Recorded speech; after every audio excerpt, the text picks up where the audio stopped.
2029 ఎన్నికల్లో అప్రమత్తంగా ఉండాలి అని వైఎస్ఆర్సీపీ క్యాడర్కు సూచించారు మాజీ మంత్రి పేర్ని నాని.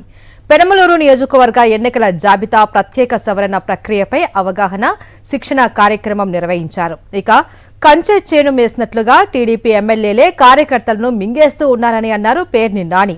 టీడీపీ కార్యకర్తలనే కూటమి నేతలు అరెస్టులు చేయిస్తూ ఉన్నారని అన్నారు. కూటమి ప్రభుత్వం దివాలా తీసింది అని ఫైర్ అయ్యారు పేర్ని నాని.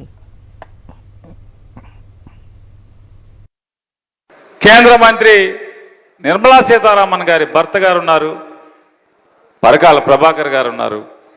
వారు మరొకటి చెప్తారు. సాయంత్రం 6 గంటల నుంచి తెల్లారుజామున 2 గంటల దాకా రాష్ట్రంలో 48 లక్షల ఓట్లు పోలైనాయి. 2 నిమిషాలకి 3 ఓట్లు పోలైనాయి. ఇది సాధ్యమా? సాయంత్రం 5 గంటల నుంచి కూడా లైన్లో నుంచి తెల్లవారుజామున 2 గంటలకు కూడా ఓటేసినటువంటి ఓటర్స్ ఉన్నారా?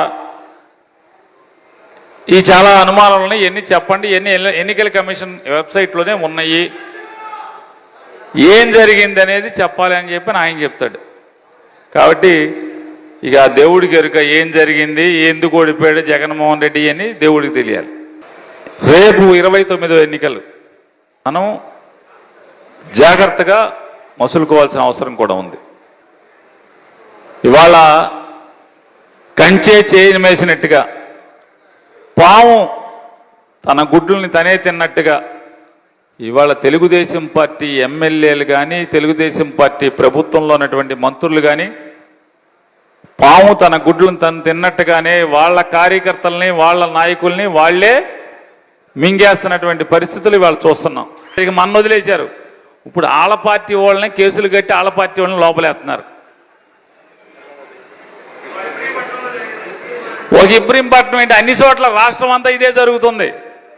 తెలుగుదేశం పార్టీ కరడుగట్టిన కార్యకర్తలు కూడా లబలబలాడిపోతున్నారు.